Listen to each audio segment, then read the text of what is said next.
10,000 രൂപ ഉണ്ടാവും ഏത് ഈ പാത്രത്തിനോ? ഈ പാത്രം നല്ല ഉണ്ടെങ്കിൽ 10,000 രൂപ. 10,000 രൂപ. ഇത് സാധനം വേറെ സാധനമാണ്. അതില്ല ഇത് 30, 35, 40 കിട്ടൂല ഇത്. എന്ത് 40,000? ആ ഇത് എന്ത് സാധനത്തിനാ? ചുമ്മാ ഇല്ല.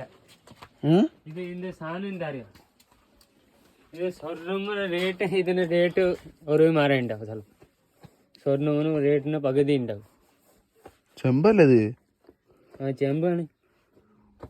40,000 രൂപ ചെമ്പിന്. 40,000 രൂപ. നല്ല വെയിറ്റ് ഇല്ല, വേറെ സാധനമാണ്. വെയിറ്റ് കുറവാ, ഒരു 8 കിലോ 10 കിലോ ഉണ്ട്. 10 കിലോ ഉണ്ട്.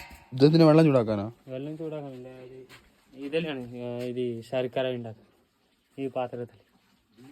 വേറെ പാത്രത്തിൽ ആവില്ല. അവിടെ ഈന് 10,000 ഉണ്ട്. ഇത് ചെമ്പന്നെയല്ലേ? ചെമ്പ് മാറി പണ്ടത്തെ ആയിക്കില്ലേ? കണ്ടിട്ടാണ്.